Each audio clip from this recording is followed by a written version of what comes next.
رجائي يا رجائي. السلام عليكم ورحمة الله وبركاته. بسم الله الرحمن الرحيم. الحمد لله رب العالمين والصلاة والسلام على أشرف المخلوقين وعلى آله وأصحابه أجمعين أما بعد. പ്രിയപ്പെട്ട പഠിതാക്കളെ, കഴിഞ്ഞ ക്ലാസ്സിൽ നമ്മൾ സംസാരിച്ചത് മനുഷ്യന്മാർക്ക് ഭക്ഷണം പോലെ തന്നെ ശരീരത്തിൻ്റെ പ്രകൃതിപരമായ ഒരാവശ്യമാണ് ലൈംഗികത എന്നുള്ളത്. അതിനെ വിശുദ്ധ മതം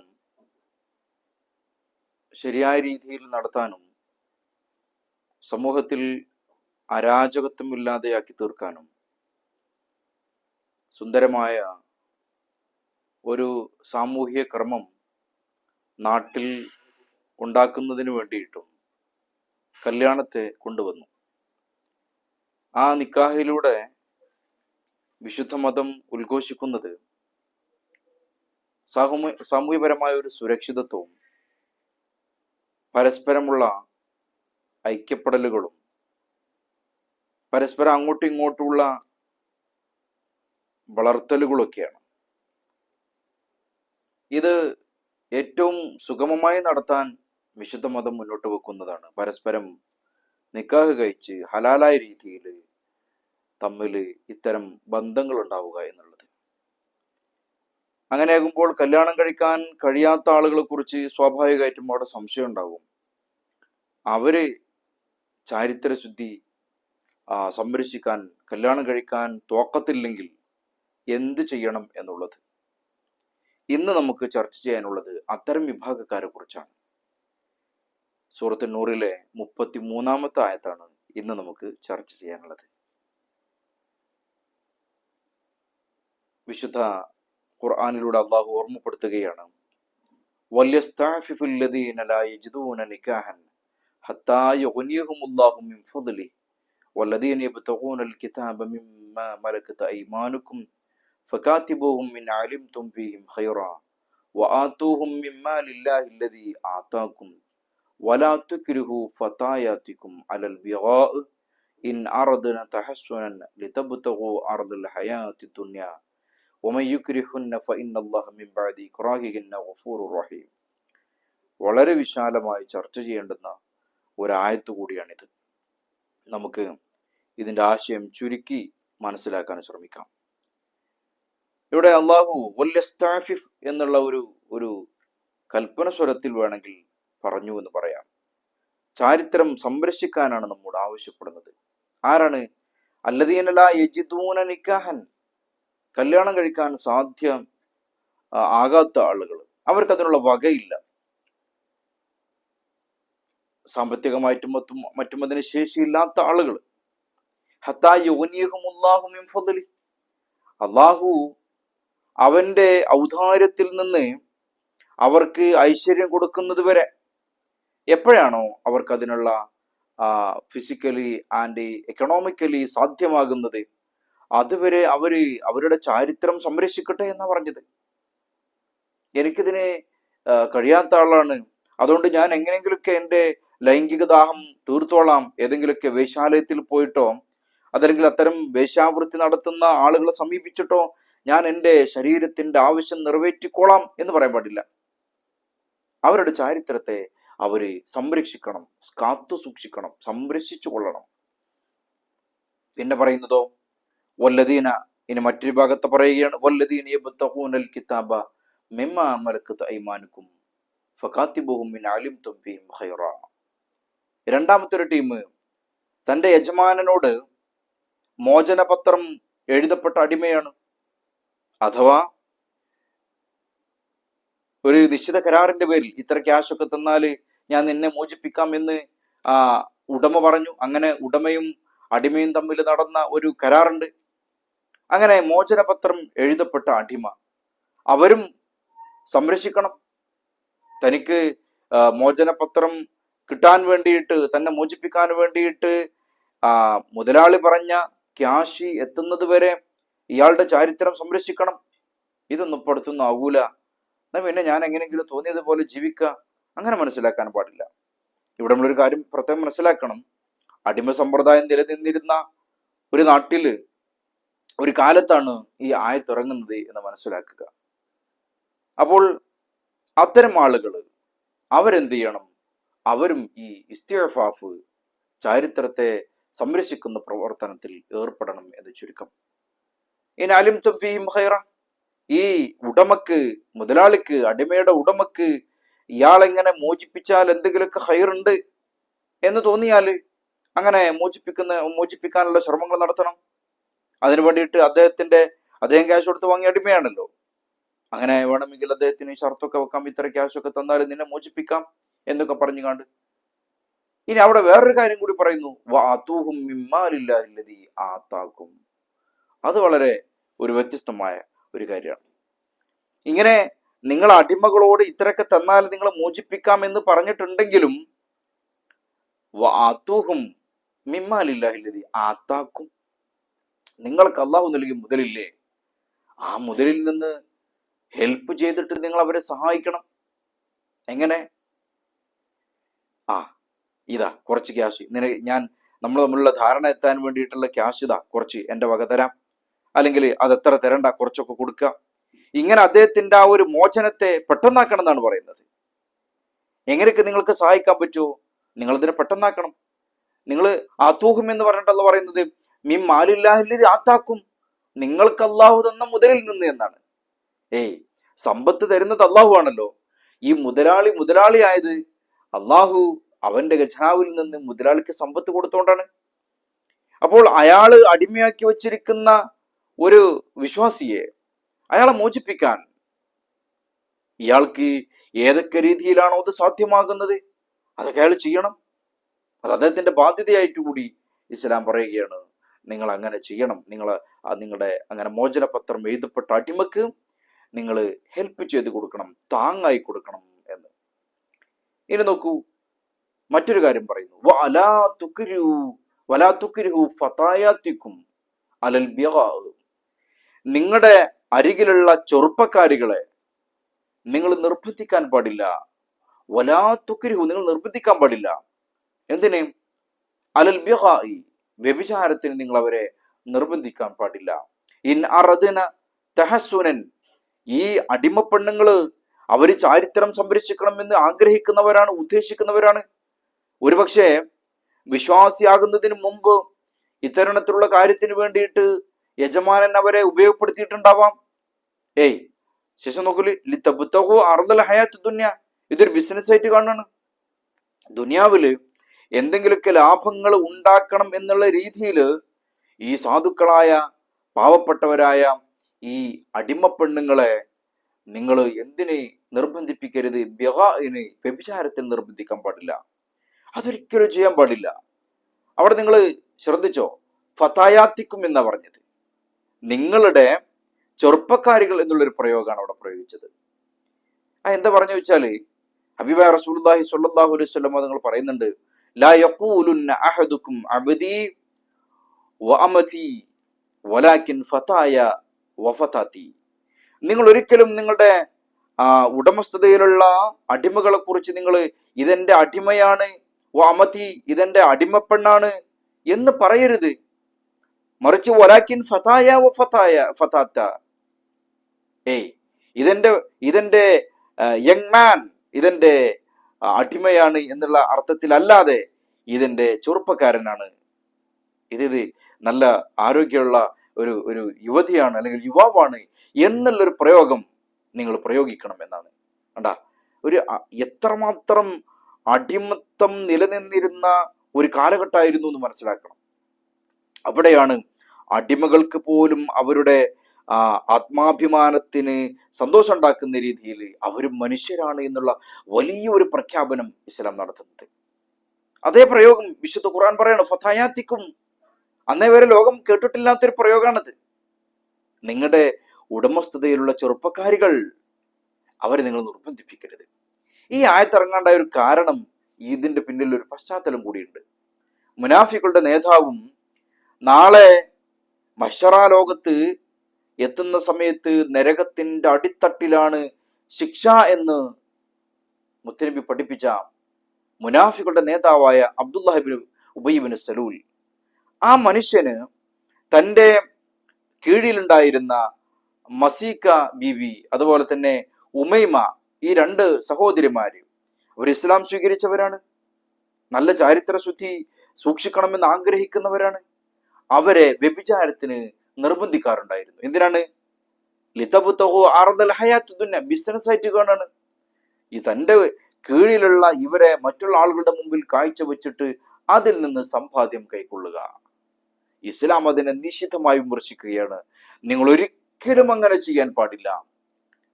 ദുനിയാവിന്റെ ഒരു മോഹവുമായിട്ട് നിങ്ങളുടെ ഉടമസ്ഥതയിലുള്ള സ്ത്രീകളെ നിങ്ങൾ വ്യഭിചാരത്തിന് നിർബന്ധിപ്പിക്കരുത്. ഇൻ അറദന തഹസ്സുന, അവര് നല്ല രീതിയിൽ ജീവിക്കണം എന്നുദ്ദേശിക്കുന്നവരാണ്. ശേഷം അല്ലാഹു പറയുന്നു, ഒമയ്യുക്രിഹുന്ന, ആരെങ്കിലും അവർ നിർബന്ധിപ്പിക്കുന്ന പക്ഷം ഫഇന്നല്ലാഹ മിൻ ബഅദി ഇക്റാഹിഹിന്ന ഗഫൂറുർ റഹീം, അങ്ങനെ ആരെങ്കിലും അവരെ നിർബന്ധിപ്പിച്ചാൽ, ഇതൊരിക്കലും ആഗ്രഹമില്ല, പക്ഷേ തൻ്റെ യജമാൻ പറയുന്നത് കേട്ടിട്ടില്ലെങ്കിൽ തങ്ങൾക്ക് വലിയ നഷ്ടങ്ങളും നാശങ്ങളൊക്കെ ഉണ്ടാകും, വലിയ പ്രയാസമാകും ജീവിതം.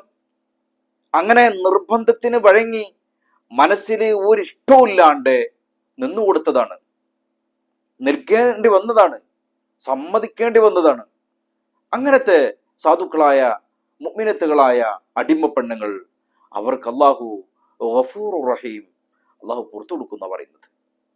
അത് അല്ലാഹു അവർക്ക് ശിക്ഷയായിട്ട് കൊടുക്കൂല. പക്ഷെ അല്ലാഹു അവർക്ക് പുറത്തു കൊടുത്താലും ഇതിന് പ്രേരിപ്പിച്ച ആളുകളെ, ഇതിന് നിർബന്ധിച്ച മുതലാളിമാരില്ലേ, അവരല്ലാഹു വെറുതെ വിടൂല. അവരല്ലാഹു കഠിനമായ രീതിയിൽ ശിക്ഷിക്കുക തന്നെ ചെയ്യും. അതിലൊരു സംശയവും വേണ്ട. അല്ലാഹു അവർ വെറുതെ വിടാൻ പോകുന്നില്ല എന്നാണ് ഈ ആയത്തിലൂടെ പഠിപ്പിക്കുന്നത്. ഇവിടെ നമ്മൾക്ക് നമ്മുടെ ആനുകാലിക വിഷയങ്ങളിലേക്ക് ആഡ് ചെയ്തുകൊണ്ട് കുറച്ച് കാര്യങ്ങൾ കൂടി പറയണമെന്ന് തോന്നുകയാണ്. ഇവിടെ നമ്മൾ പ്രത്യേകം മനസ്സിലാക്കേണ്ട ഒരു കാര്യമുണ്ട്. ഇവിടെ കണ്ടോ, ഈ നിർബന്ധത്തിന് വഴങ്ങിയിട്ട് ചെയ്യേണ്ടി വരുന്ന ചില തിന്മകളുണ്ട്. ഉള്ളിൽ താല്പര്യം ഉണ്ടാകാൻ പാടില്ല കേട്ടോ. മറിച്ച് നമുക്ക് അത്തരം സംഗതിയോട് ഒരു താല്പര്യമില്ല.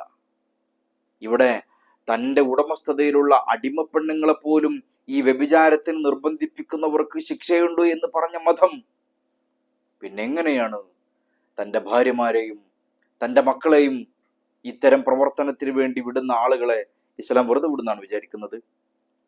ദയ്യൂസ് എന്നുള്ള ഒരു പ്രയോഗം കാണാൻ പറ്റും. ആരാണ് ദയ്യൂസ് എന്ന് പറഞ്ഞാൽ?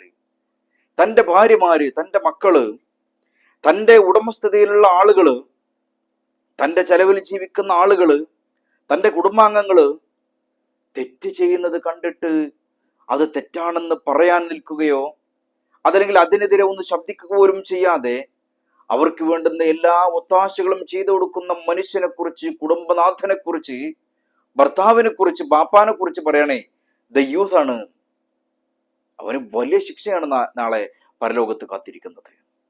ഇന്ന് നമുക്ക് യൂട്യൂബൊക്കെ തുറന്നാല് നൂറുകണക്കിന് നമ്മുടെ ഉമ്മത്തിൽപ്പെട്ട ആളുകളുടെ വീഡിയോസ് ഒക്കെ കാണാൻ പറ്റും, വ്ളോഗുകളൊക്കെ കാണാൻ പറ്റും. ഡേ ഇൻ മൈ ലൈഫ് എന്നൊക്കെ പറഞ്ഞിട്ട് അവര് അരങ്ങ് വാണുകൊണ്ടിരിക്കുകയാണ്, നിറഞ്ഞാടുകയാണ്. എന്നിട്ട് അത് കണ്ടിട്ട് സാധുക്കളായ നമ്മളെപ്പോലെയുള്ള സ്ത്രീകള് മാഷാ അല്ലാഹ് അടിക്കാനും വാവ് എന്ന് പറയാനും അൽഹംദുലില്ലാ സ്റ്റിക്കർ ഒട്ടിച്ചാനൊക്കെ നടക്കുക. എന്ത്? അവരുടെ റീൽസിലെ ജീവിതം കണ്ടിട്ട്. എന്നാൽ അവർ കാട്ടിക്കൂട്ടുന്ന തോന്നിയാസത്തിന് കൂട്ടുനിൽക്കുന്ന ഭർത്താക്കന്മാര് തങ്ങളുടെ ഭാര്യമാരെ മൊബൈലിന്റെ സ്ക്രീനിലേക്ക് കൊണ്ടുവന്ന് അല്ലെങ്കിൽ മിനി സ്ക്രീനിലേക്കൊക്കെ കൊണ്ടുവന്ന് അതിൽ നിന്ന് കിട്ടുന്ന ആദായം ഭക്ഷണത്തിന് വേണ്ടി ഉപയോഗപ്പെടുത്തുക. ഇത്ര മോശമുള്ള ഒരു കാര്യം വേറെ ഏതാണുള്ളത്? പെണ്ണുടലുകൾ മറ്റുള്ളവരുടെ മുമ്പിൽ പ്രദർശിപ്പിക്കുന്നു. മോശമല്ലേ ഈ കാര്യങ്ങൾ? ഒരു ഉളുപ്പില്ലാത്ത കൗമ്. എന്നിട്ട് അതിന് ഓശാന പാടിക്കൊടുക്കുകയാണ്. താൻ ഒറ്റക്കൊരു വീഡിയോ ചെയ്താല് അതിന് സബ്സ്ക്രൈബേഴ്സിന് കിട്ടൂല എന്ന് മനസ്സിലാക്കിയപ്പോൾ, വ്യൂവേഴ്സിന് കിട്ടൂല എന്ന് മനസ്സിലാക്കിയപ്പോൾ ഭാര്യയെ രംഗത്തിറക്കുന്നു, പെൺമക്കളെ ഇറക്കുന്നു, എന്നിട്ട് സകല തോന്നിയാസവും അവരെ കൊണ്ട് ചെയ്യിപ്പിക്കുന്നു. എന്തിനാണ് ഇങ്ങനത്തെയൊക്കെ ഭക്ഷണം കഴിക്കുന്നത്? എന്തിനാണിത്? മരിച്ചു പോകണ്ടേ? പടച്ചോൻ കാണുന്നതിൽ വിശ്വാസം ഉണ്ടാകണ്ടേ നമുക്ക്? അബ്ദുല്ലാഹിബ്നു സലൂലിനെ കുറിച്ച് അവരുടെ മസീക്ക ബീവിയെയും അതുപോലെ തന്നെ ഉമൈമ ബീവിയെയും വ്യഭിചാരത്തിന് നിർബന്ധിപ്പിച്ചത് കൊണ്ടാണ് ഇങ്ങനെ ഒരു ആയത്ത് തന്നെ വിശുദ്ധ ഖുർആനിൽ ഇറങ്ങിയത്. അപ്പോൾ പിന്നെ സ്വന്തം കുടുംബാംഗങ്ങളുടെ ഈ തോന്നിവാസത്തിന് വേണ്ടിയിട്ട് എങ്ങനെയായാലും കുഴപ്പമില്ല, അതിനിപ്പോ എന്താ, പുതിയ കാലത്തല്ലേ ജീവിക്കുന്നൊക്കെ പറഞ്ഞാണ്ട് അതിനനുസരിച്ചുള്ള ഒരു കോലം കെട്ടലുകൾ. പ്രിയപ്പെട്ട ഉമ്മമാര്, ഇതൊന്നും നമുക്ക് ചേർന്നതല്ല. എന്തെങ്കിലുമൊക്കെ തുള്ളലുണ്ടാക്കിയിട്ട് എന്തെങ്കിലുമൊക്കെ ഒരു യൂട്യൂബ് ചാനൽ തുടങ്ങിയിട്ട് അതിൽ നമ്മുടെ അഴകും മേനിയും പ്രദർശിപ്പിക്കാനുള്ളതല്ല. അച്ചടക്കത്തിലും ഒതുക്കത്തിലുമാണ് ഇസ്ലാമിന്റെ വിശ്വാസികളാകുന്ന നമ്മൾ ജീവിക്കേണ്ടത്. നാളെ റബ്ബിനെ കണ്ടുമുട്ടാനുള്ളവരാണ് നമ്മൾ എന്നുള്ള വിശ്വാസത്തോടെ നമുക്ക് ജീവിക്കാൻ പറ്റണം. ഇനി നോക്കൂ നിങ്ങൾ 34-ാമത്തെ ആയത്ത്, വലഖദ് അൻസൽനാ ഇലൈക്കും ആയാത്തിൻ മുബയ്യിനാത്തിൻ വമസലൻ മിനല്ലദീന ഖലൂ മിൻ ഖബ്ലിക്കും വമൗഇദത്തൻ ലിൽമുത്തഖീൻ. ഇതിങ്ങനെ പറഞ്ഞിട്ട് അല്ലാഹു പറയണേ, വലഖദ് അൻസൽനാ ഇലൈക്കും ആയാത്തിൻ മുബയ്യിനാത്തിൻ, നിങ്ങളിലേക്ക് വ്യക്തമായ ദൃഷ്ടാന്തങ്ങളെ ഞാൻ ഇറക്കി തന്നിട്ടുണ്ട്. നിങ്ങളുടെ ലൈഫ് സ്റ്റൈൽ എങ്ങനെയാകണം, നിങ്ങൾ എങ്ങനെ ജീവിക്കണം, നിങ്ങളുടെ പെരുമാറ്റച്ചട്ടങ്ങൾ, നിങ്ങളുടെ വേഷവിധാനങ്ങൾ, നിങ്ങളുടെ ക്രയവിക്രയങ്ങൾ, നിങ്ങൾ സമൂഹത്തിലേക്ക് ഇറങ്ങുമ്പോൾ, അങ്ങാടികളിലേക്ക് ഇറങ്ങുമ്പോൾ, അതുപോലെ തന്നെ അയൽവാസികളോടുള്ള നിങ്ങളുടെ ചങ്ങാത്തങ്ങള്, പെരുമാറ്റങ്ങള്, ഇതൊക്കെ എങ്ങനെയാവണം, അടി മുതൽ മുടി വരെ ഒരു മനുഷ്യന്റെ വേഷവിധാനവും എല്ലാം ഇസ്ലാം പറഞ്ഞിട്ടുണ്ട്. ഒന്നും പറയാതെ പോയിട്ടില്ല. അല്ലാഹു പറയാണ്, ഇതൊക്കെ ഞാൻ വ്യക്തമാക്കി നിങ്ങൾക്ക് പറഞ്ഞു തന്നിട്ടുണ്ട്. വമസലൻ മിനല്ലദീന ഖലൂ മിൻ ഖബ്ലിക്കും, നിങ്ങൾക്ക് മുമ്പുണ്ടായിരുന്ന സമുദായത്തിന്റെ ഉദാഹരണങ്ങളും പറഞ്ഞു തന്നിട്ടുണ്ട്.